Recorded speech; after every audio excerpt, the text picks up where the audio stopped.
Welcome, everybody. Tuning in live from Page Drink Cellars once again with Eric Glomski.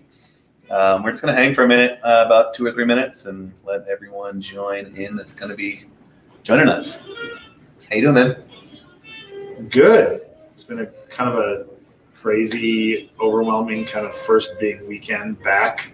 We were open, quasi-open last weekend. We're open at 50% capacity this round. Of course, it's Memorial Day weekend, so it's busy, but well controlled. I feel really good about it. New members area is open. It's pretty cool. Yeah. Do anything fun this last week outside of that? As a matter of fact, I did. One of my mentors, Dick Landis, the guy who basically, if you ever heard the apple wine stories, if you haven't, you should ask me to tell you sometime. Dick Landis and my youngest son, Joseph, and I bushwhacked down to the Salt River Canyon Wilderness at the last minute. Dick had canceled 3 times, and all of a sudden he was like, let's do it. So we literally drove off-road, no road, just driving over stuff, and we bushwhacked down, and we catfished for a couple days. Nice. And we came back out with some really nice fish. Dick's 89, and this is a serious hike, and he basically bonafide that he's never going there again. It was a little much for him, but we had such a beautiful time. It was great hanging out with my youngest son. And the Salt River Canyon Wilderness is just an exotic, wild place. I mean, you've been down there. Yeah, totally. Yeah, so it was a great fishing trip. Nice. Middle of the week, I've been working weekends, so I took a couple days off during the week. Nice. Yeah. Drink anything good this last week? Of course. How about best thing you drank in this last 7 days? Oh, dude, I drink a lot. Same. I would say I had a really, really simple, pure classic daiquiri made with my brother's rum. Nice. With just 2 ounces of rum, and then basically a ounce to 3/4 of an ounce to an ounce of fresh key lime juice, and then equal amounts of simple syrup, shaken, served up in a martini glass. It's like right now when it's warm, it was just pure sugar cane, but great tartness, great balance. It was killer. Pretty sure he's around, so if you mind just ordering me one to go. All right. How about you? Just been working a lot, man, and I have 2 daughters, and every day I'm basically taking them out. We're either going to a skate park or a swimming hole or a small trail, and best thing that I have drank. I think probably the best thing I drank this last week is Pliny the Elder from Russian River Brewing Company, which is considered one of the best beers on the planet. And I would say that it's one of the few like kind of food and beverage items that has ever for me really like lived up to the hype of best this or best that. That beer has been, taunted as the best or one of the best forever. And I remember opening the beer thinking like, oh, it can't be as good as everyone tasted. I remember the first time I tasted it thinking this is better than I could have imagined. And me and Corey Turnbull, who's our winemaker, and Bree, who's on the winemaking team as well, were out there and all shipped some back home to us. So I've been slowly chewing through it. Dude, it's funny because I'm not a big IPA fan. Yeah. But I would say that if I were going to drink a beer that has a fair amount of hops, and I think Plenty is technically an IPA. Yeah, correct. It's really good. Yeah. Welcome everybody again joining in.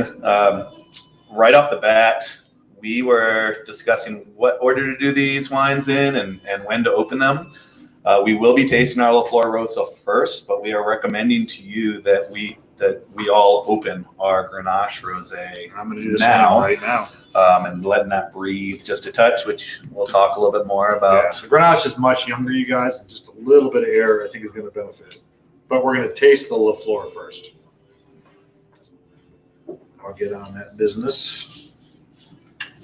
Quick little shout out to Terrence Glomski joining us. Happy to have you back once again. Jeff Coley, Jen Smith, Aubrey West. Hey. Terry, you never sent that email, by the way.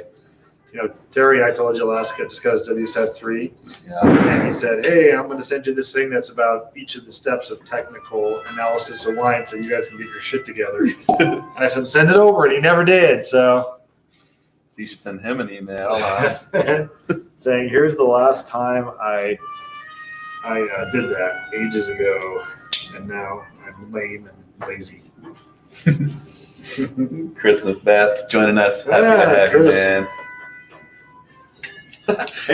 Hey, real quick. What did he say back? Terrence Glomski is saying he sent it. Really? I seriously, I did not see it. I did not see it. Well, otherwise, we would have. I was going to try to get it to you. Just basically, I mean, you kind of do it, and you know because you've got your song. But he's on an academic push to become a master songwriter now, and you know how those guys are. It's a wild world, man. It is wild. All right, I'm going to put the LaFleur. Oh, Jesus.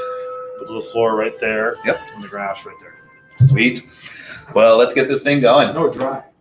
Sorry. Welcome, everybody. Welcome back to another round of our live virtual wine tastings. We're happy to join you from in the depths of our barrel room here at Page Spring Cellars. We are tucked into our tank room, surrounded by all of our stainless steel tanks, which is where these rosés are living most of their life out in the production world down here when it comes to actual winemaking outside of growing. Happy to be back. Happy to have you guys back, and I'm excited to get into these and start drinking them. This is the sound of a partially full tank. This is the sound of an empty tank, and I think that one's full. Give it a little wrap real quick. Now partial. Empty. Yeah, that's a thicker. I know. I am joined by Eric Glomski. Do you want to introduce yourself? And I would be also excited to hear maybe a touch about pre-Page Spring Cellars careers. Okay. Number one, I mean, you guys, I apologize to everybody out there who already knows us, but there's a lot of people joining who may not, so that's why we always go through this. Yeah. And everybody knows I'm a winemaker or wine grower is what I call myself these days, but previous lives, I was a fine beer salesman on Grateful Dead tour for a number of years. Actually, let me back up even more.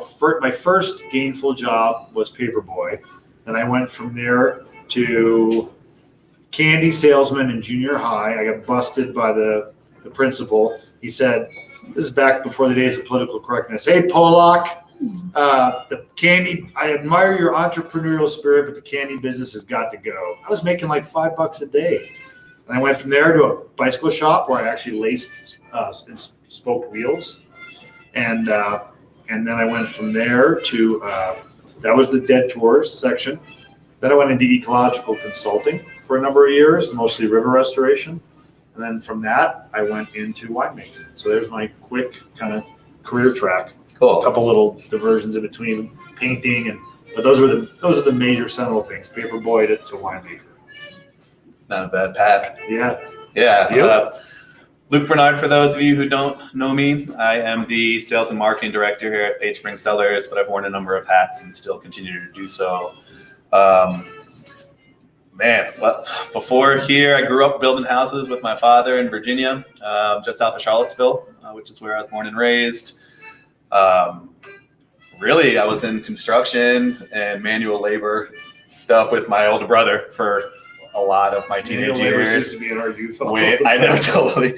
I became a welder out of that and was welding for a college in North Carolina.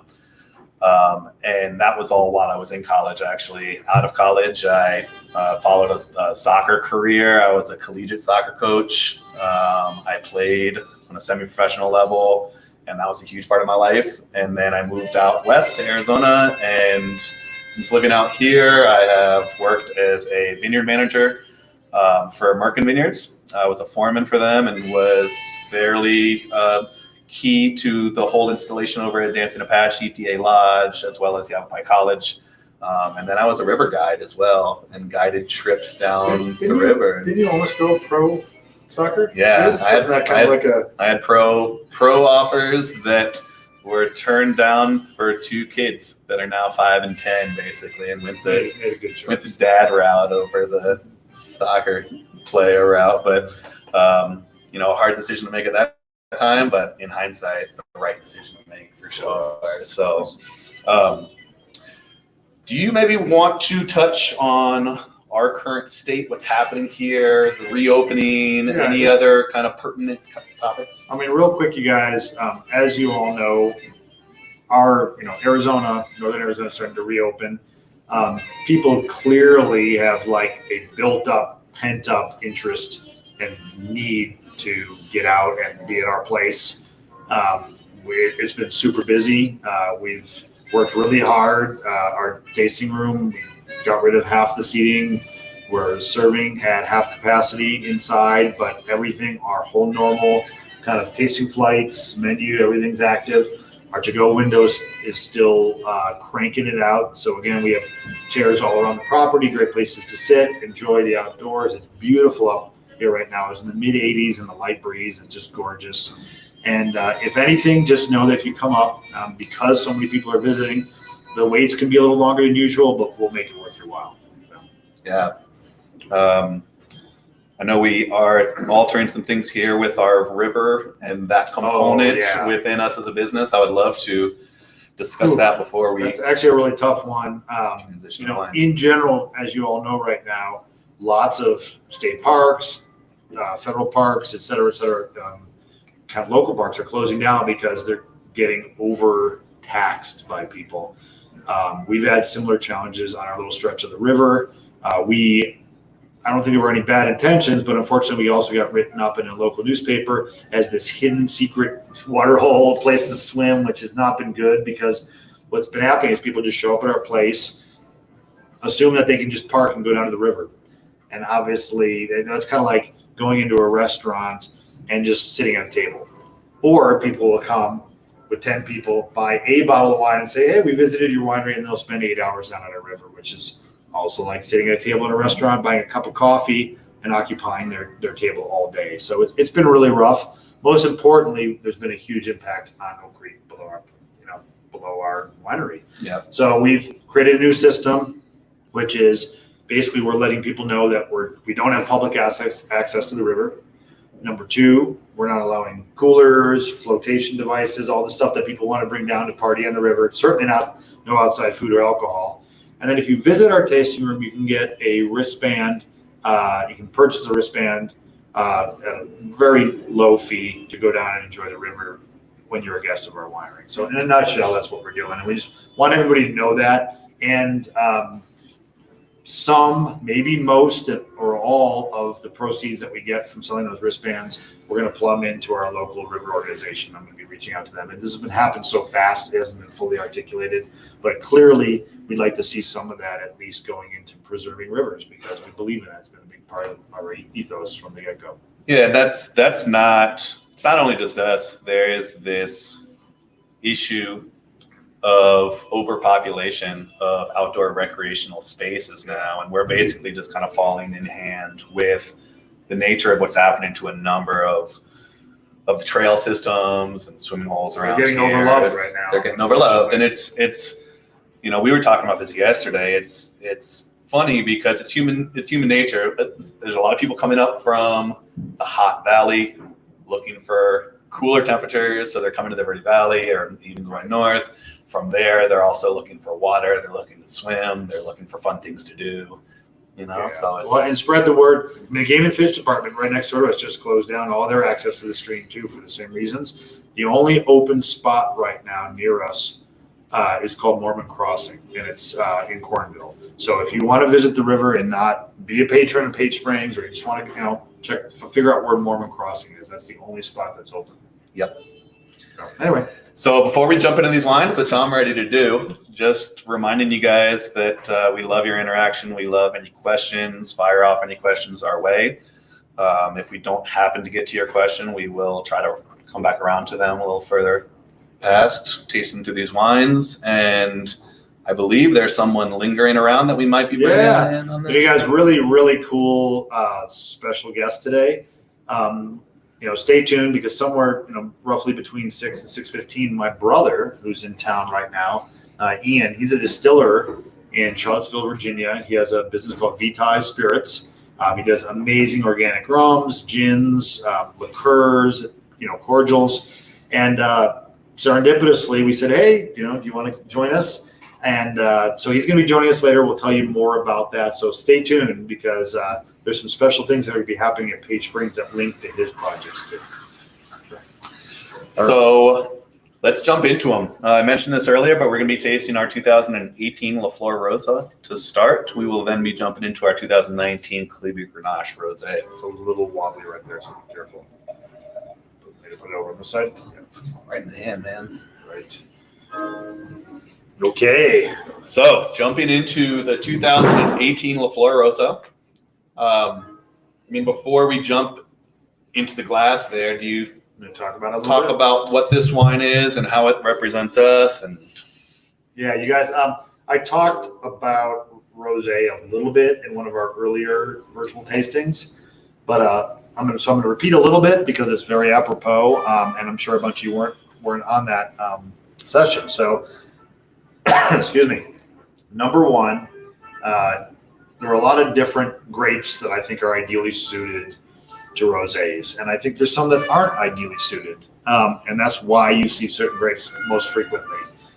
Certainly, Grenache in the south of France is kind of king or queen. I would say secondarily down there, Mourvèdre or Mourvèdre, also called Mataro or Monastrell in Spain. Those two grapes, and for a variety of reasons, make great rosé. And I can focus on Grenache for sure because generally speaking, you don't want an incredibly dark tannic wine that is going to dominate what otherwise is a very delicate balancing act, which is essentially rosé.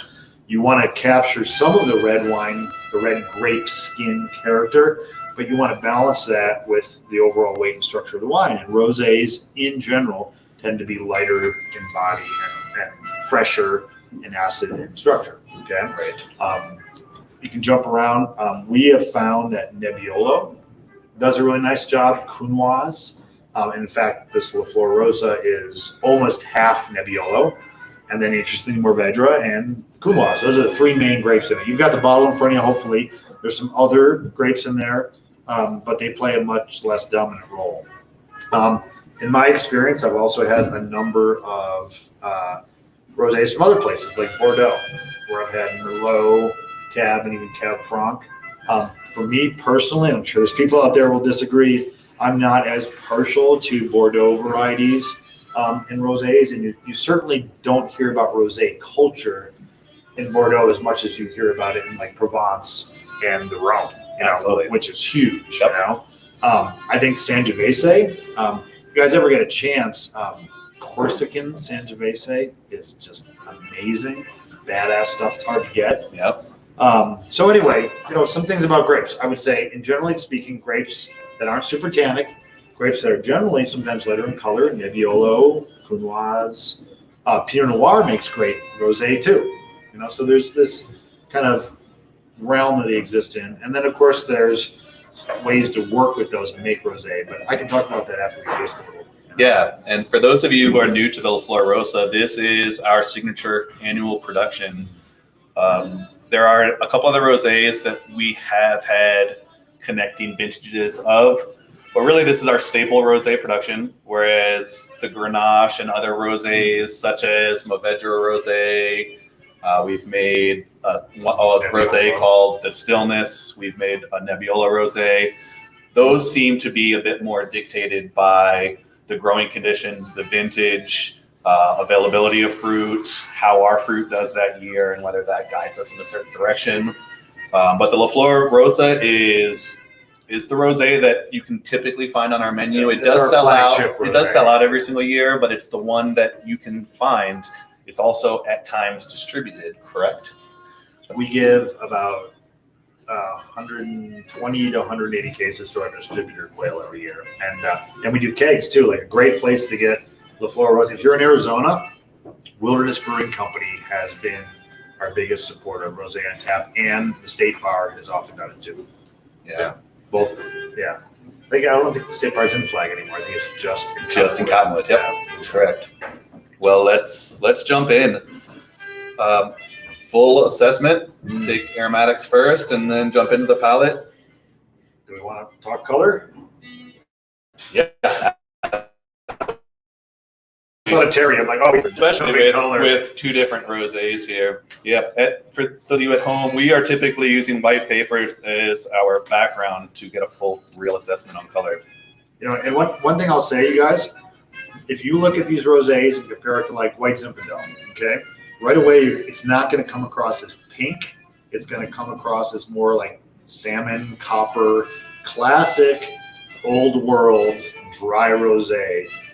Is going to look like this. It's not going to be pink, even right when you bottle it, you know, which I honestly am very proud of. I think these are classic European style rosés. Yeah, I'm seeing like a rose gold light. I mean, it has a beautiful color. It's the ping factor. An old assistant winemaker of mine in California said, "See those little sparkles? He would rate it as the ping factor." Nice. He was the guy who did all of our filtration too, so he obviously was self-promoting. And then I'm getting full clarity on this wine. I know that our rosés in the past we've been wouldn't say experimenting, but doing a couple smaller batch run rosés where we're doing less filtering, and we've had actually cloudiness within our rosés in the past. And you want to touch on clarity? Sure. I'm getting. I mean, you guys, zero cloudiness to we this. filter all of our rosés. But the other two really big issues are heat and cold stability. So Flor Rosa, we both heat and cold stabilize. All of the small batch Vineyard Designate rosés, we do neither. So in a nutshell, there are two issues of instability in wines that are somewhat clear. We never worry about this in reds essentially because the color masks these issues. So cold stability, basically, the main acid in wine is called tartaric. And tartaric acid, if there's a nucleation point, any little imperfection in the bottle, a little solid that you can barely see, or maybe even just an impurity, imperfection on the side of the glass, can act as a nucleation point for acid crystals to start building up. Okay? You've probably seen it before. You pull out a cork, there's acid crystals underneath. You've seen a ring around the bottom. Okay? That's a very kind of natural thing to occur in wine. In fact, it generally suggests that you have not overprocessed it. Okay. The downside is that once you start distributing a wine like Flor Rosa, you get bottles returned because people think there's glass crystals or some problem with the wine.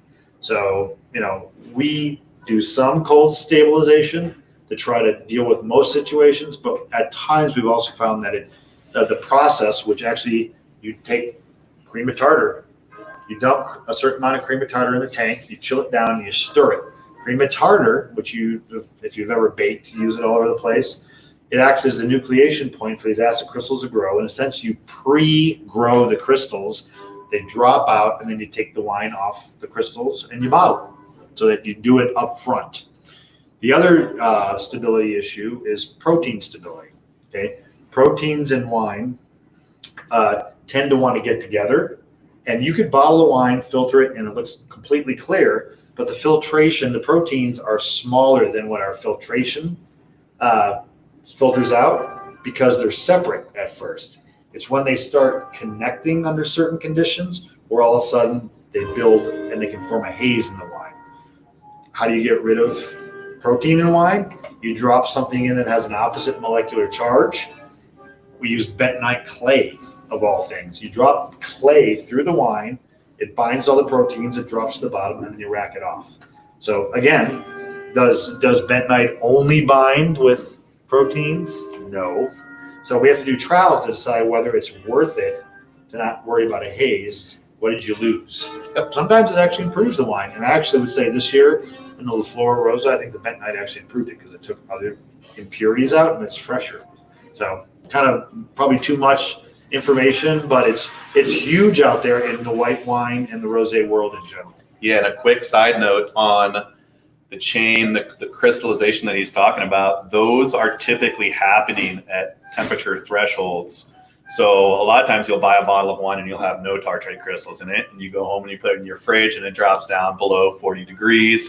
You have your crystals formed. The next day you bring your bottle out and those are there and they weren't before. It's temperature and time. So Yep. really low temperature, it happens faster. Lower temperature, longer amount of time. And protein's just the opposite. Protein hazes happen at higher temperatures. So if you leave, the one good thing about it is if we see a haze, we're like, oh, that person probably left the wine on their dash of their car, or they stored it on top of their fridge where it's venting or whatever. You know? Right. Amy Kaminsky is asking which wine we are on. We are on the 2018 La Flor Rosa, which let's go for it. Okay.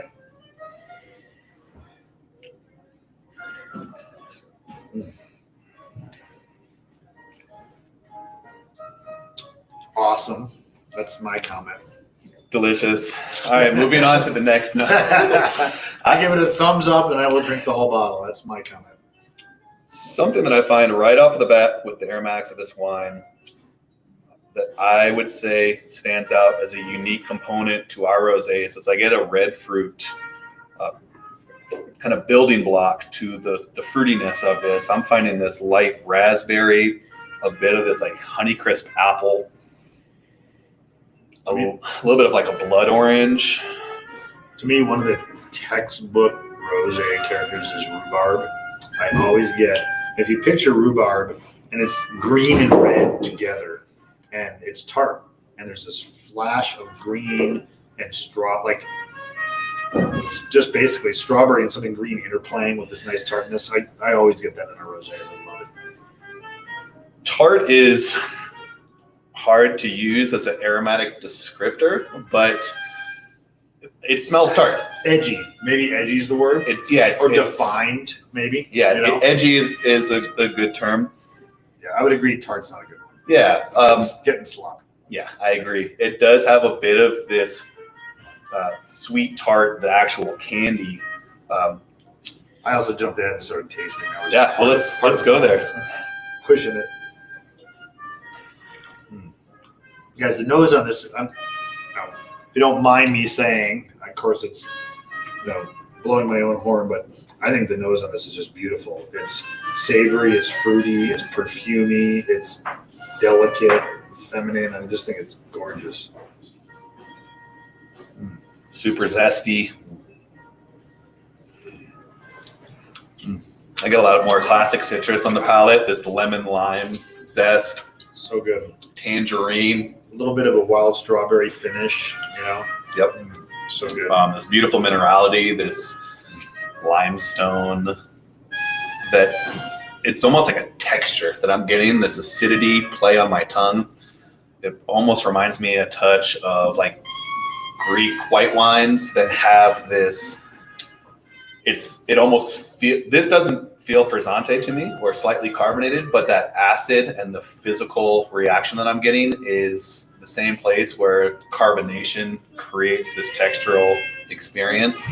Yeah, that carbon dioxide, acid quality, carbonic quality. That's funny that you mentioned Greece. This totally reminds me of Santorini, it's like tasting all those white buildings with the blue domes and that like sun bleached Mediterranean kind of landscape and architecture. I don't know if any of you guys ever been to the Cyclades or any of the islands in kind of the center of the Aegean Sea there. It's the Aegean Sea, right? Yeah, the Aegean. Anyway, Santorini's one of the, I'd say, most iconic, and they grow the Sirtico and Moscafalero and Malvasia. They also have great shellfish and they have badass rosés there. Like right now, I'm sitting on Santorini, like having some octopus and having rosé back there. It's awesome. And so then the grapes that are mostly comprising this wine are Nebbiolo, Mourvèdre, and Counoise as the building blocks. There are a couple other grapes in there. Characteristically, I feel like I can pick out the Mourvèdre simply because of my appreciation for Bandol and Provence, where they're making Mourvèdre-based rosés. With the blend, do you feel like you're able to pick out the Counoise versus the Nebbiolo? Well, I think I can pick out the Nebbiolo, but I actually agree with you about the Mourvèdre. I mean, a lot of times the reason we blend Mourvèdre in is that one of the people who really inspired me, this guy Charles Beeler, his family makes rosé outside of AIX, I believe, in Provence, and he years and years ago said, "Man, we've been making Flor for like 12 or 13 years now," and he said something to me that changed my life. He said, "You know what the problem with your American rosés, your New World rosés are?" And I was like, "Okay, they're sweet." He goes, "No, not at all. That's not the sweetness." He said it's that they're all too fruity. And he said, "Look, the reason rosé works in Provence is that it's savory, and it's the savoriness that makes it that helps it pair with food. It helps it be great with dessert, and it just makes it incredibly versatile, and it just makes it something deeper and more classic and convivial. I mean, super fruity wine. A lot of the super fruity rosés in our country are kind of sophomoric and not a serious wine. These are serious wines. The wines that Charles and his family make are serious wines, and I really do think that savory character, the earthiness, herbal qualities, or for me, and forgive me if this sounds crazy, but this rosé, I get a little hint of like a cheese rind in it that I think is awesome. We were talking in the lab earlier with Nick, and by the way, guys, I've been meaning to give Nick a shout out from the get-go here. Nick he's a relatively new member of our team here at Page Springs. He's the guy, along with Ryan and the tasting room, who came to us and said, "Guys, we got to do these virtual tastings." So, and I feel bad that I haven't given the guy a shout out yet, because we wouldn't be doing this right now if it weren't for him. And so anyway, he and I were talking. We were like, "Is this Comté or Gruyere, or is it Swiss cheese?" But there's a little hint of that there. And you usually don't use cheese notes to talk about wines, but I personally think it's very apropos with these rosés. And just because you wouldn't associate necessarily cheese rind with a tasting note on a rosé. Right. I think it's there, right? I think it is. Now that I say it, the funny thing is, when you say it, all of a sudden you're like, "Oh yeah, like really good Swiss or Gruyere or something." What's funny is I get a little bit of this like sweet bread, so it's like a whole meal in here. I'm always starving. Totally.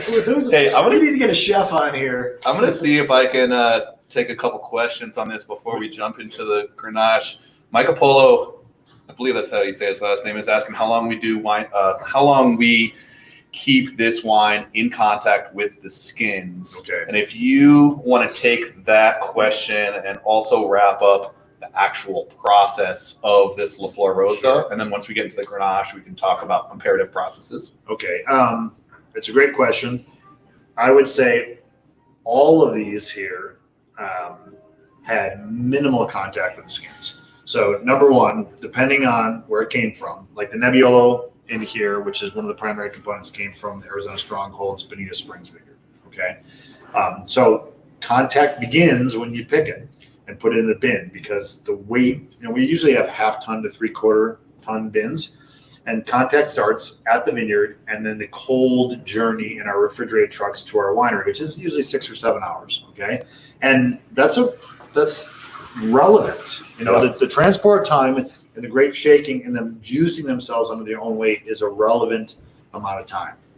When it gets here, we load them in the press, and our process, with some minor exceptions I'll talk about in a second, is largely based on treating these wines like a white wine, treating these grapes like a white wine, by loading them in the press, whole cluster, and then gently pressing them. And the color you're seeing and the flavor that you're getting from the skins comes from how far we decide to press those grapes. Okay, I can get really technical and talk about the pressure levels and the times and all that, but essentially we're pressing these, and because these are blends, often the final color and balance between fruit and savoriness, etc., balancing acidity, comes from, this grape is a little more color. The main Nebbiolo we press really lightly because it's actually a pretty tannic grape with very little color, and we had to avoid all that tannin, because a super tannic rosé is not good, in my opinion.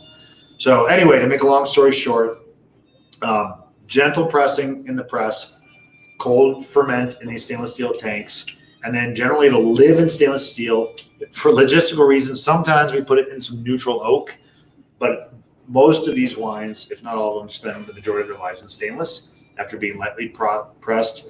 So probably 8 to 12 hours skin contact time. But remember, the skin contact and pressure in our press are kind of some of the same story, because by pressing harder, you can extract more from the skins, and that's like extending contact time. Does that make sense? Mm-hmm. So the other ways that we create rosés is through saignée. Okay, saignée means to bleed. Sangre, saignée. Okay, so it was largely practiced in Burgundy. So let's say you have a Pinot Noir and you're like, yeah, this isn't that dark. You just put all these grapes that you destemmed, or you put all your grapes in the same bin. Under their own weight, they'll form juice in the bottom of a fermenter. That's the blood. If you pump that off, you can make rosé from it. And the technique started by pumping that off, because then you have more skins to juice and you can make your Pinot Noir darker. You can do that with any wine. You just have to remember that you're concentrating those flavors, so they better be good ones, right? Then that juice, rather than using a press, gets fermented by itself, and maybe you made a better Pinot Noir, and then you have a little batch of rosé, saignée alongside. Or maybe we saignéed something and it ended up in one of these blends. Right. Last but not least, the other technique that we utilize is blending red and white grapes. Often we'll take a white base, okay, and we will then blend it. You'll get all this fruitiness and etc. And then we blend in red grapes to create a balance between the fruitiness and the savoriness of the reds and the body of the reds. And we end up with something like this. So there's a lot of different ways to approach this. And really, we do different things every year depending on what the vintage brings us. That's Rosé 101. Absolutely. And then from there, it's living in what we're surrounded by. Jeff Coley's asking about temperatures on rosés, and use that as a transition to the next one as well. Yeah, and I would definitely say chilled, but there's a range, and it really depends on what you like, Jeff. Clearly, with rosés and white wines, the more you chill something, the more it brings out the structure and the acidity, and it tends to make it edgier, okay? But it tends to tighten down on the aromatics, which of course are volatile. The warmer you get, the more aromatic the wine's gonna feel. I'm sorry, the more aromatic it's gonna smell, but the flabbier it's gonna feel. So it really depends on what you like. I kind of tend to take the middle road. I don't like them so cold that I can't smell them. I don't like them so warm that I can smell them really well, but they don't feel great in my mouth. Yep. I like rosés at like about 40 degrees. Yeah, if we're gonna talk Fahrenheit, you know. I think any colder you lose stuff, any warmer you lose stuff. Yeah. In hand with our slogan, which is trust your palate, the more you experiment with temperatures, with wines, the more you're going to notice how drastically different they come across with different temperatures. I'm typically storing my rosés in a wine fridge at around 55 or so. What I'm doing is I'm taking my rosés out, putting them into my fridge, giving them about an hour, which is bringing them down clearly, and then drinking them from there. But, you know, if your wine is coming off, coming off a little bottled up or muted, then the more you can warm that up, the more that's going to open that wine up for you so you get more experience with. If you're noticing the alcohol, cool it down. You know, by the way, if you want to hear some quick stats, you guys, I'm not a stat guy, but before we move on to the next one, I think it's important to hear, and we'll tie this in later too. 13.4% alcohol, yep. Which I think is a respectable level. Charles Bieler, if he was here from France, would say, Jesus Christ, man, that's awfully high. Little perspective. French don't really like to get above 12 and a half on the rosés, but it's changing. Yep. The beautiful thing about this, 3.31 pH and a TA of 7. So we'll talk about it more later, but TA is really titratable acidity, or colloquially total acidity, is really what you feel and what affects the feeling and flavor profile of the wine and the structure. pH is really more linked to stability, color, microbiological stability over time. But we'll compare this to the next one, and then I'll talk a little more about that. So I think we're jumping into the Grenache. To the Grenache. So moving on, and if we missed any of your questions, we'll try to get back to those. Moving on to our 2019 vintage, which I'd clearly like to point out that we were tasting in 2018 and are moving on to a 2019. This is Which is why we asked you to open it earlier too. 100% Grenache, which is the grape that we're making this wine from. This is grown at our Colibri vineyard site, which is a little over a mile high, over 5,000 feet in elevation. We're growing that vineyard, everything's growing there at about 52 to 5,400 feet in elevation. It's down in the Chiricahua Mountains. It's a really unique site, and it's cool to have it represented in rosé form, which I feel like is fairly new for us. First year we have made rosé from Grenache. We actually made Counoise. We were just like, okay, everybody loves rosé now. Isn't that awesome? It's like, I've been making we've been making Flor for 14-ish years. And I've said this before, I couldn't give it away for like the first 5 or 6 years. We charge 14 originally, $14 whopping for Flor Rosa. And I make it every year and I end up drinking most of it myself. Yeah. Now we can't make enough. Yep. Which is actually awesome because I love rosé. So in this last year, we made a Counoise, a Grenache, a Mourvedre, all 3 of those rosés from Colibri alone. Then we made a Counoise rosé from House Mountain, and we made a Flor Rosa. So we made 5 rosés this year, and these will be gone in no time. So I'm just glad that the U.S. has finally embraced dry, classic rosé. It's a beautiful thing. I think these are some of the greatest, most versatile, delicious wines on the planet. Yeah, I would say that outside of the trendiness of rosé, it seems like there is a humanistic movement towards better food and better beverage, and people are getting more dialed into what they're drinking and what they're eating, whether it's local or organic, or at least just thinking about where their food's coming from. And it seems like that change, which kind of showed up maybe about 15 years ago, of eating organically and local. It seems like maybe that movement of food and beverage has allowed higher quality rosé to rise up to the surface. I mean, I would say rosé is only rivaled by maybe off-dry Riesling and pairing in the world. I mean, I think off-dry Rieslings are like the most versatile wines, period, because you can go like spicy, and you can go against salty things, and you can go against vinegary things because you have sugar in there. Yep. I think off-dry Rieslings are the most versatile wine on the planet. After that, I would say rosé. Yeah, I would agree. So let's dive on in. Just such a difference, blatantly, completely different wine. I get a lot of those cheesy notes again. Like I would say that this one is even more savory than that. I've already been drinking it too, so I'm sorry, I'm gonna mess it all up. The minerality jumps out. Pure Grenache. By the way, this is 1.2% alcohol lower than the Flor. So, and it's very similar TA, slightly lower pH. I think the alcohol is playing a very distinct role in how this wine feels and smells. Thus, it's lower alcohol. Pretty. Huh? I'm getting a little more of like an underripe peach.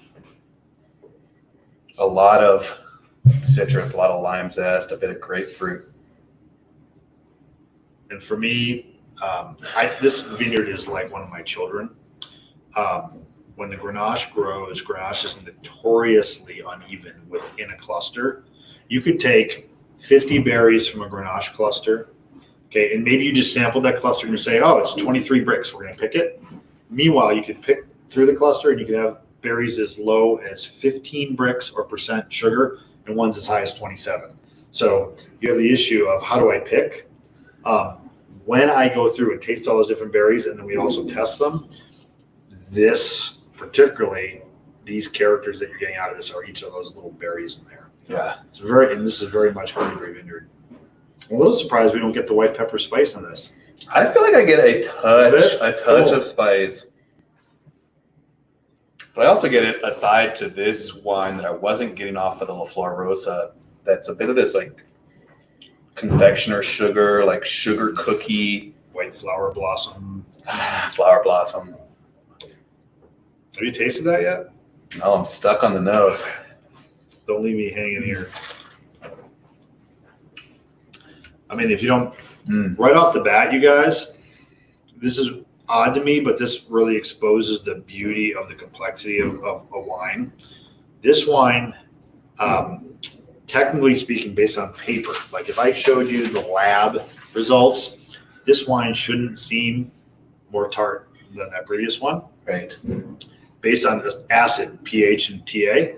But to me, I think this wine is significantly fresher, higher acidity. I think this is a little more well-rounded and integrated. And this is super angular and has this great, beautiful tartness to it. And granted, like you said earlier, it's a year younger. Yep. I think the fact that it's 1.2% alcohol percentage and alcohol lower is also a big part in it. Yeah. I think it doesn't have as much body because of the alcohol, so therefore the acid's more exposed, which honestly I really love. Yeah. You know? And for me, tasting this also kind of gives me a better understanding of a comparative comparison of the La Flor, where this, I'm getting more of a fruit drive to it, and it makes me notice the savory side And a little more of the body. the rounder, richer side of the La Flor. Yeah. And that can be really, what quality out there do you guys love? I love them both. It would also depend on what I was eating or drinking. Yeah. Some people might find this a little too angular. Yep. Other people might be like, oh, this is a little too soft. Beauty is we make so many different cool wines that there's something out there for everybody. Yeah. I mean, I'm like, oh, I want to have langoustine or lobster or some shrimp or something with this thing. It's just so fresh.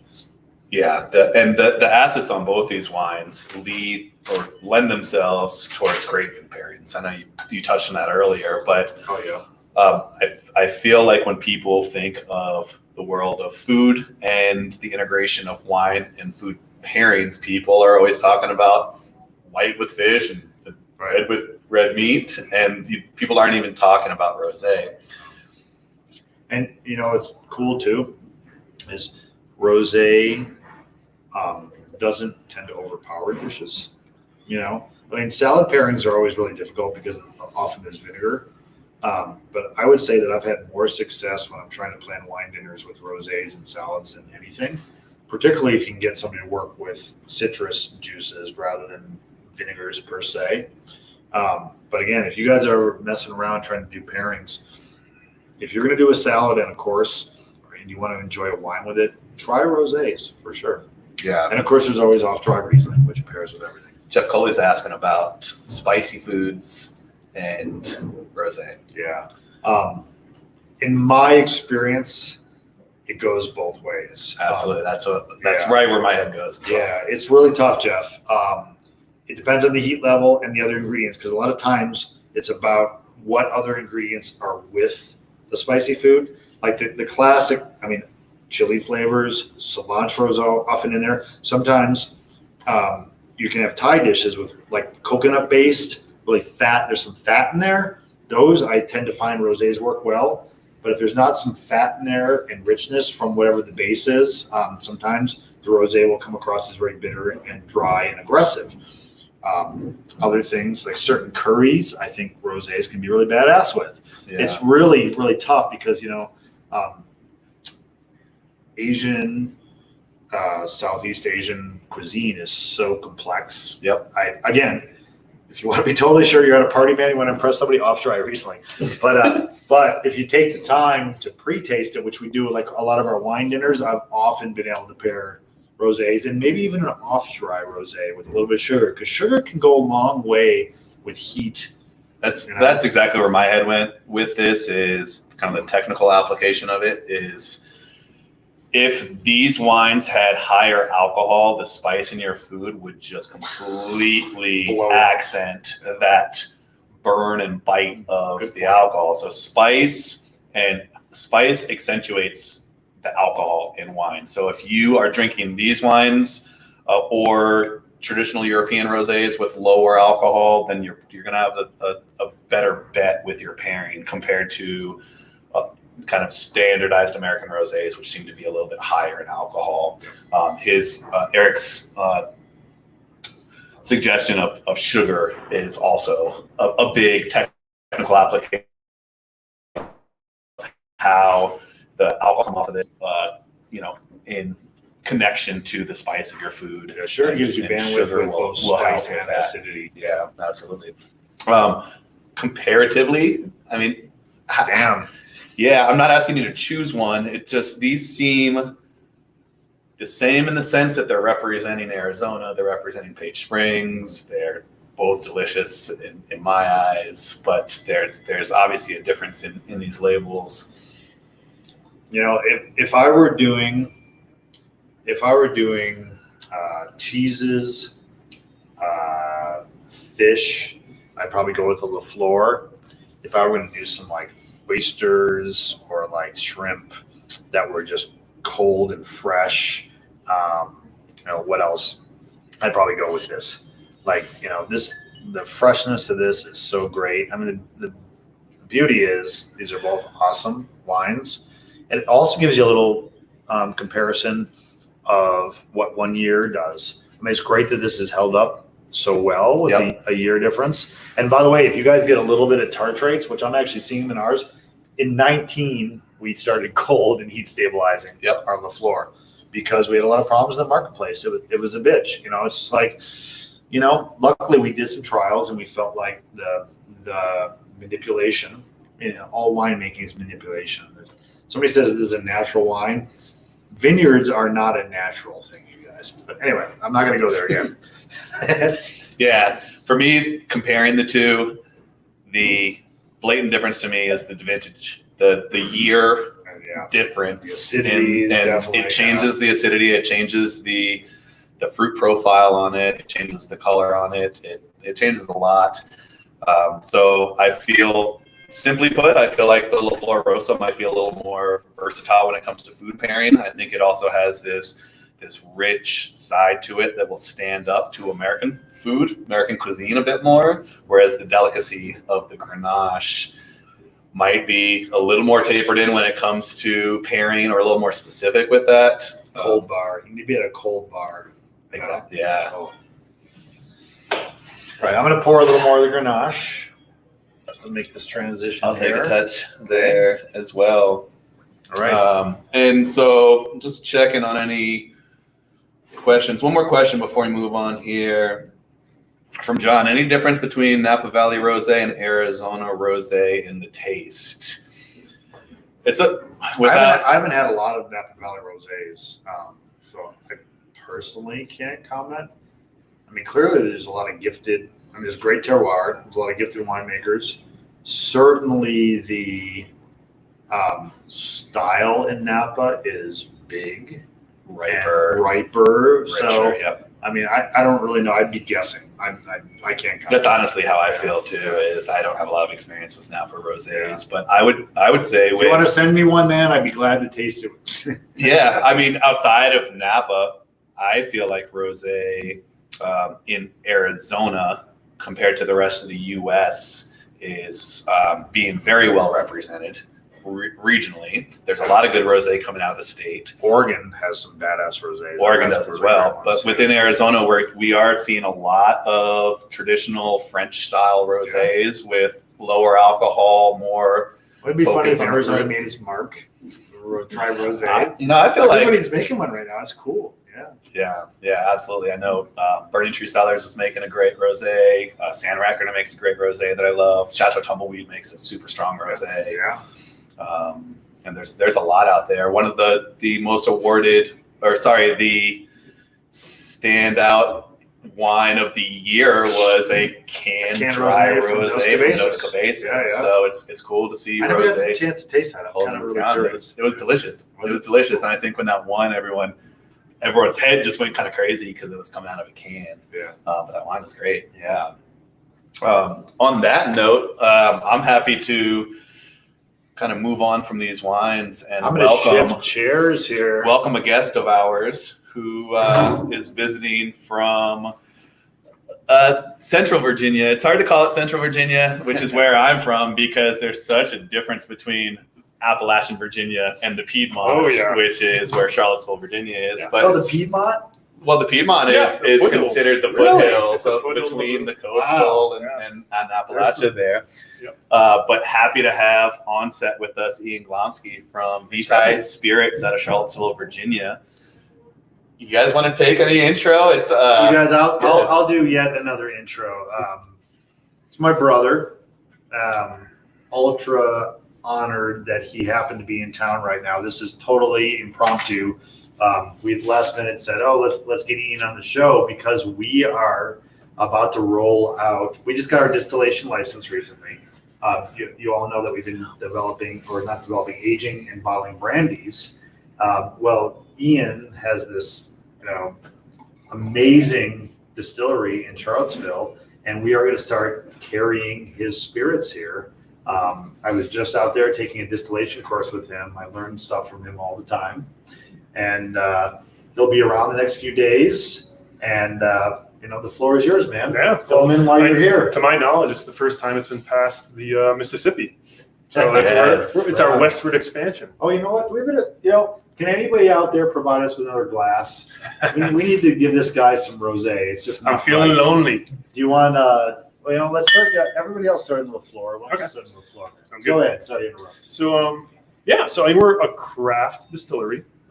There's lots of different definitions of craft. Essentially, it's small and hands-on and personal. I mean, it's a family business. It's a kind of another Glomski adventure, and but you have to do things a little bit differently to stand out from the crowd.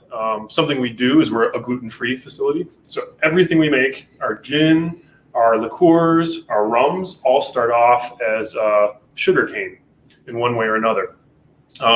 And that's pretty different. You don't see that many sugarcane-based gins out there, and it gives it a little bit different mouthfeel than your average gin. Most gins are made with grain spirits, so basically whatever the cheapest grain might be, corn, wheat, things of that sort. But something that's really different that kind of is the central component of all of our products is really nice to talk about here to a wine crowd, because I'm kind of trying to develop this concept of what I call community terroir. So distilled spirits, it's a little bit more difficult to represent or to capture the terroir of where the grains came from, where the cane came from. But what I'm kind of looking to do is, in our products, do community terroir. And that means that all the components that are kind of coming together into our bottle are somehow representing the community in which we live. So what I mean by that. So what's really our best seller is our golden rum. I don't have that on the table right now because it's all gone. But where'd that go? No, yeah. But that came about because our distillery is right next door to Ace Biscuit and Barbecue. It's a barbecue joint. I think it's the best barbecue joint in Charlottesville. And I was talking to Brian, the owner, and he was telling me that once upon a time, he used to take sugarcane stalks, slice them up so that they're skewers, and he'd make shish kebabs with them. He'd grill them on the grill, and then people love chewing on the grilled sugarcane afterwards. And that was like a light bulb moment. And so what we do is we get fresh sugarcane, we give it to Ace Biscuit and Barbecue, they grill it on their house-made hickory and oak charcoal, and then we infuse that kind of caramelized, smoky sugarcane into our golden rum. That's one example of something that only happened at that place with all these variables coming together. We do the same thing with our coffee liqueur. We work with a local coffee roaster called Mudhouse Coffee Roasters. They have a bunch of farms in Panama and stuff like that. So I worked with them for about 3 months, working out a blend and a roast and everything for our coffee liqueur. They taught me how to make a good cold brew coffee. We make an orange liqueur, and that's actually made with a semi-wild orange called the Hardy orange. It's called Hardy because it resists frosts. So it's the most northerly citrus you can find in North America, and it grows around Charlottesville. So I basically put this call out to the community, and people will basically tell me, oh, we have some of those in our backyard. And come October, when they ripen up, they call me, and we go around and pick all these oranges, these Hardy oranges, and that's one of the major components, both our orange liqueur and goes into our gin, too. Is that different than Osage orange? Yes, very different. Yeah. So Osage actually isn't a part of the citrus family. They look like big grapefruits, but the Hardy orange is Citrus trifoliata. So it's a real, but it's quite bitter. That's why you don't hear about it that much. The only way I've really seen it used is as a marmalade. Some local bars, the Alley Light, one of our best cocktail places in town, they make a hearty orange marmalade that's an addition to a bunch of cocktails. The Hearty Handshake is the name of the cocktail that they make with that. And so there's lots of examples with that. So that's kind of like in the physical components. Can you guys tell that this is my brother or not, right? This is awesome, man. This is great. Yeah. And so that's kind of part of the physical components, but it's also relationships. So we have kind of two product lines. One is our quote unquote main line, which is kind of the ones that we develop rather nice labels for. They're colorful, they're well designed. And one of our friends, Laura Gastinger, is a botanical artist. And she was actually the Royal Horticultural Society's Botanical Artist of the Year in 2018. So she has like 100,000 followers on Instagram or something like that. She's amazing. And we got her to basically do drawings, botanical drawings, relevant to every bottle. Components. Yeah. So like the gin has a juniper berry on it. Our sugarcane has sugarcane root or something of that sort. And that's kind of like on all of our pretty mainline bottles that we've developed to kind of sit on shelves and be spread all over Virginia and the Mid-Atlantic. But then we also have our Distiller's Reserve line, which are things that are just super small production or that I'm kind of beta testing, kind of seeing like if it's something that people are interested in. So those are kind of all of our limited release things that for the most part are only available right at the distillery. You have to come in and get them that way.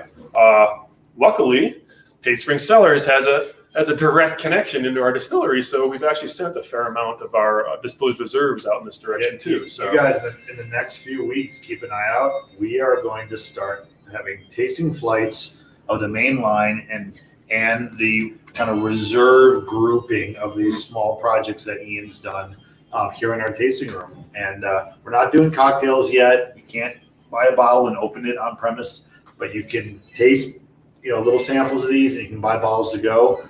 These are special, very small batch, ultra high quality spirits. I obviously have been drinking them for some time. I stand behind them. And then Ian's going to be here for just a few days. So on Tuesday, he's going to be doing an educational class for our staff so that they can represent these. Well, if you're around on Tuesday, please come and visit. Ian will be behind the bar sampling these and telling stories. We'd love to have you. Yeah. So quick question for you, Ian, is I know so much about Eric and his initial connection with wine. Yeah. Do you have a breakthrough moment when you felt like spirits and distillates were the calling? Yeah, it was evolution. I wouldn't say there was a distinct moment, but as a person that's always looking for kind of a new challenge, honestly, I started off making beer when I was 18. When I couldn't buy beer because I was 18 years old, I could buy barley hops. Once again, your family sounds like my family. So I've been making beer since I was 18, and I've won some amateur awards and things of that sort. But I wouldn't say I'm bored with it, but I was looking for something new. So then I started getting into fruit wines and more wine and things of that sort. Because you have to make good beer and good wines and things like that to do distillation. So distillation is basically like adding another layer of complexity onto these fermentations. So I was led there by always looking to do something new. And honestly, one of my students, I used to be a professor at University of Virginia, and one of my students was a North Carolina boy, and he could go nowhere without his family still. So honestly, I went to one of my students' houses, and he started kind of teaching me the ropes a little bit. And honestly, when he got his postdoctoral fellowship and had to move away from Virginia, I basically took his still off of him, started playing in my garage. I just wonder where you got that still. Yeah. And so our gin recipe was developed in my garage. And this stuff is not legal, but it's kind of one of those things where to do it in the garage and working it out and do all good things start off illegally. Yeah. And so it wasn't an aha moment. It was kind of one of those things where it brought a lot of different pieces together. Like I said, you have to have fermentation, but there's a lot of chemistry that you have to think about in the distillation process. And you have a little bit more control over that chemistry than you do with grapes, where your starting materials what comes in from the fields. And obviously that takes talent to turn that into a proper expression. Right. But with distillation, we have a little bit more tools. It's more of a manufacturing process. So we have a little bit more freedom to form the flavors. And that chemistry, with my microbiology, my biochemistry, my chemistry background, is something that appealed to me a little bit more than being kind of like the farmer side. That essentially, winemaking Ian is way more educated than me. He has a PhD and a postdoctorate, and so he's too smart to get into farming. Is what he's saying. I'm smart enough to see how difficult it is. So I ain't gonna do it. He's watched me suffer. Yeah. For me personally, I have such an odd connection with this and the Glomski family. I was born and raised just south of Charlottesville, Virginia, which is one of the hotbeds for illegal distillation. There's a show called Moonshiners that actually focuses on kind of the Lynchburg area, which is the closest southern city to Charlottesville. Yep. And I moved away from that and moved out here and met Eric Glomski and got into wine. And then he tells me, "Oh, my brother is making spirits in Charlottesville, Virginia." And it's kind of a roundabout connection for me moving away from there and coming back. And another community connection too. So we have our damson gin here. Damson plums are used to make our damson gin. It's like a little bit like a sloe gin. And those plums came a quarter mile away from your parents' house or something. Property. So we were just talking about this about an hour ago. That is coming from about a mile from the property that I was born and raised on, which is super cool. So full circle for me at least. I know that you had mentioned this is the first of your bottles coming across the Mississippi.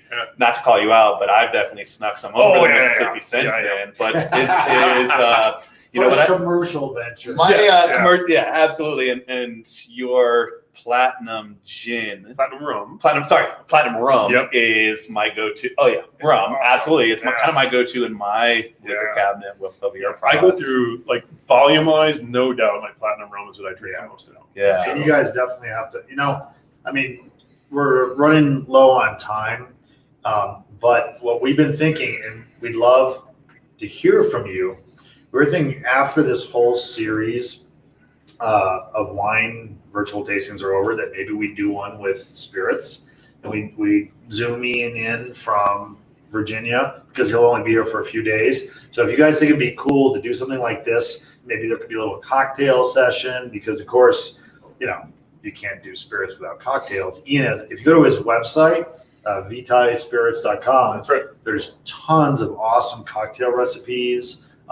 These are just amazing spirits, and just like anything else, if you want to make a great cocktail, you have to have great components, and these are great examples of that. Yeah, I teach cocktail classes sometimes, and I kind of have these different sections of kind of building cocktails with folks, and we'll do 2 cocktails side by side with bottom shelf ingredients and top shelf ingredients and blind it, so people aren't really influenced. It's night and day. People might flat out not like that cocktail with the bottom shelf stuff, whereas at the top shelf, but Bacardi white versus your white, or just like a cheap gin against this modern gin, it's like night and day. And you can't. How I personally feel is that's one of those things that I'm sure you've seen high end, high shelf, top shelf versus lower shelf, and so on. The only real way to experience that is to actually taste it and make that connection with that. These are incredibly reasonably priced too. So you tend to associate top shelf with cost, but I'm totally talking quality here.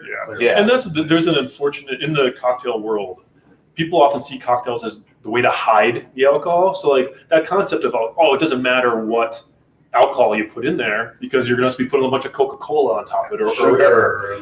And that's just that's fruit juice. That's an oversimplification, and it's really taking a shortcut that is shortchanging people in terms of what they can really start tasting. Because what you want to see is you want to highlight the spirit in a way that's well supported. Everything is complementing each other in a balance. Yeah, Harper Johnson's asking where is his bottles in his package. It's so cool because guess what? Now we'll be able to ship something. These were born of fire. So now all of a sudden we've just realized recently, we can do a summer club shipment of these spirits. They're not hurt by you guys spread the word. If you would dig that, we think of like a 3-6 pack or a 6-pack of summer spirits. It'd be awesome. Yeah, and last question I'd like to redirect to you, Ian, is Elizabeth Mangum's asking, do you have a tasting room in Charlottesville? We do. We 2 of them. Yeah, well, about 2. Yeah. We have one tasting room that's actually won architecture awards. It's a really pretty spot. Just outside, so if you've ever been to Charlottesville, we have this gorgeous downtown mall, which is a pedestrian area. We're not allowed to have a distillery there per se because we make too many flammable liquids. So zoning doesn't work out there. So we're just a little bit outside, 8-minute walk outside of our downtown area. We do cocktails, we do tours, we do classes. We have like lots of cocktail components, like all bitters and syrups and stuff that we supply there also. So that's kind of like our production facility. But I'm aiming for July 1st. We'll have a second satellite tasting room on the Charlottesville downtown mall, which is then completely surrounded by all of our top-notch restaurants and everything like that. We'll be selling bottles, cocktails, all that stuff right in the center of the whole hubbub. Can you walk outside? Can you walk around in that district with a drink in your hand? That is on the books. Yeah, so the Virginia alcohol New Orleans board style. Yeah, so Really? that's Yes. What was it? Yes, That was it's awesome, like isn't this year Gives me there's hope. been a couple pilot projects. There's one in Charlottesville, a new mall. There's this basic little zone, kind of courtyard. It's almost like a food courtyard outside, where there's just a sign at the end saying, "Don't take your alcohol beyond this." But Charlottesville City is talking, if not permanently, at least for festivals and stuff, opening the whole thing up to walk around drinks. Yeah. That's amazing. And for anybody out in Virginia, and I know Elizabeth's commenting that she's tuning in from Leesburg. Oh yeah. Oh, sweet. And I mean, yeah. the downtown mall area is one of the more special kind of hubs to the city of Charlottesville, and it's absolutely stunning. Yep. It was designed by Frederick Law Olmsted, who actually designed like Central Park, Yeah. downtown Portland. I mean, it's a stunning. I'll say that if you're up in location. Leesburg too, Sense of Thai, a Thai restaurant in the summer it switches over to a tiki menu. So they use a lot of our rum and our orange liqueur up in the Leesburg area to make a bunch of tiki drinks with our products too. So you should check that out. That's awesome. And then just to kind of bring it back to Page Springs here, there's a question about when these will be available. So you guys, with all of the chaos associated with COVID, I actually was hoping to have these out there already. So Ian's visit will be this kind of soft opening, kind of brief, kind of exposure to it. But I'm kind of shooting for early June as a more official rollout of these spirits. And then I might personally do some little cocktail pop-ups on the property over the course of the summer, just because there's so many amazing drinks we've shared over these. So keep an eye out, but think early June. But if you're around Tuesday, come in and meet Ian. He's really the guy. Yeah. Happy to have you guys here. A couple things that I would like to discuss while still having you here is the future of this virtual live wine tasting program and how guests are able to actually obtain these bottles. And I'm happy to take the lead on that, and you can just jump on in. We have one more week, so a week from today we will be doing our last scheduled live virtual tasting. These bottles are all available to be picked up here at our tasting room in Northern Arizona. We are not shipping at this point due to increased temperatures, specifically in the Phoenix Valley area where our wines ship through to essentially anywhere. But we are doing a self-delivery drop program that is moving through about 5 or 6 different drop points or locations in the Phoenix Valley, moving from Gilbert to Anthem to downtown and so on. Scottsdale. So any of our local viewers tuning in from the Phoenix area, you are able to meet us based on a time window of a location of this whole drop program. Thursday evenings. We take orders up to midday on Wednesday, and then we deliver Thursday evenings. Yeah. So outside of that, you again are able to make it here to our tasting room, which we just reopened recently, and pick up any of these wines. Next week, we are jumping into a library Teraldigo and a signature production of ours that's very popular. And hey, what do we call it? Like alternate personality? it was. I don't even remember now. You remember, Nick? Split personality. Split personalities. Split Thank you. personalities. Yeah. So that's exciting, and we will be tuning in live next week, next Saturday at 5:30 as well.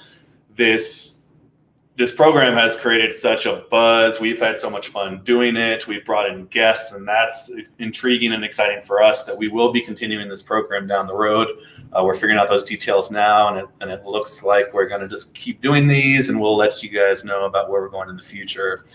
A side note to that, I would like to extend a special thank you to our wine club members who are an integral part of this business. They are close friends of ours, they are associates of ours, and they are a big part of us just in general. So thank you to all of them. The new members lounge is open, you guys. We had our inaugural, soft opening this morning, and people were in there. It was really cool. Yeah. So before we tune out, I'm gonna file through comments and see if we have any questions that we can address before we go there. In the meantime, do you maybe want to tell people about anything else going on here on site? God, like always, we're a high-functioning ADD winery, so we always have just a shitload of things going on. We're in the process of revamping our culinary program. Keep an eye on it. 4 weeks from now, you should see some really different things going on. All the classics that you've fallen in love with, we won't get rid of truffle chips. Don't worry, the charcuterie board will still be here. But there's going to be some really new, cool things. We're going to go to a stronger tapas menu. We're exploring a raw bar for our members area. Both, I say raw vegetables, raw meats like carpaccios, thinly sliced scallops, oysters, blah, blah, blah, for the summer, fresh. God, the river thing is huge, as you guys know. I'm so excited to get Ian's art, his craft in our place. Our brandies will be alongside these as well, which is really exciting. I could go on and on and on. The Sherman Vineyard is cranking. We've got Sherman Vineyard Zinfandel cuttings. If you don't know what I'm talking about, you'll learn about it. 110 plus year old vines that we got cuttings from the first guy that grew grapes in the Sedona area. We have cuttings rooting in our Colibri vineyard, and we're going to replant that block and start making pre-prohibition Zinfandel in our area to benefit the Historic Society. So I can go on and on and on. Yeah, there's cool things going on. Yeah, absolutely. Chris Macbeth, a buddy of ours, is asking about storing young wines in regular fridges and if it has any preventative measures with maturation and the potential with the natural maturation of the wine. That's what he's asking, and the potential of it. I mean, Ian's the biochemist, but I'll say the barroom talk version. Maybe he can add to it. At lower temperatures in a fridge, your wine will age slower. So if you want to slow down the rate of aging, lower temperatures will do that. I would say up to a point of heat actually cooking them, warmer temperatures will accelerate that. So it really comes down to, the great thing about, I put red wines in my fridge all the time. If you open a red wine and you want to make sure it doesn't oxidize as fast, put it in your fridge, because everything that ages a wine happens slower at lower temperatures. So just bearing that in mind, you can make your own decisions on how to manage temperature as a tool. Yeah, and I'd only add one minor thing, and and you guys talked about this earlier, is that when you drop the temperature, things can fall out of solution. And that then means that they're not in solution to be interacting with other things. Your wine somewhat. Yeah, they're not in solution anymore to be interacting with things. Particularly maybe acid structure. Yeah. And proteins, honestly, if you have proteins around, they come down too. That's what they hate, the cold haze. You know what? So sorry, I'm trying to learn something at this too. Why then protein hazes at higher temperatures? Does it break them off of other bonds and then they tend to associate? It depends on the protein. So the classic protein, egg whites. It's pretty clear at room temperature, but if you heat it up, it turns white. It blobs together. That is old albumin, egg protein, that's one of its characteristics. So it depends on the protein too. Like So it's just, okay. So protein it's the is not nature of a that, yeah. single substance. They have a massive array of different Type of properties. protein, that makes sense. Yeah. Cool. Right on. Jeff Coley's asking about tequila. I love you, Jeff. I love you, Jeff. I mean, the question is, how about adding tequila to our diet or to our table To our or night. to our night? Yeah. You guys, I mean, that's a complex one. I'm actually going to give a short answer to that, you guys, because we really need to wrap up. But I am an agave fanatic. And in fact, right now, up on the top of our parking lot, I've got 4 species of agave. We're going to start selling agave out here, Jeff. But number one, tequila comes from, it's like champagne. It's from a, or Chablis. It's from a specific place. It's an agave-based spirit. I am exploring that world within Arizona. It's a big, complex farming monster. And Ian again would say, dude, what are you thinking? So already grapes, it takes 5 or 6 years to get to maturity. Imagine, I'm going to farm agaves. I need 15 to 20 years. That's my short answer. I'm going to do it. Sign me up, man. On that note, I'd just like so we to have something to toast with. thank Ian for joining us. I know it's short notice. Love being here. You clearly have the Glomski gene where you can just jump right on camera and feel comfortable. Pontificate. Yeah. Cheers. Cheers. Happy to have you guys. Thank you guys from home for tuning in. We are extremely happy to have you involved in the mix. We hope you are able to join us next week, Saturday at 5:30 p.m. We'll be tasting through 2 pretty unique red wines and hope you can join us for that. And again, cheers. Can I add one last thing too? I think Nick tonight, Luke, as you guys can probably tell, really does all the heavy lifting here. He organizes this show. He obviously mediates, moderates it. We just get to hang out and kind of blather. But thank you for organizing this. I get paid Here, to here. drink good wines and talk about it, so I'm happy to do so. Cheers, and tuning out from Page Spring Cellars. Hope to have you guys back soon. I love pushing. Adios.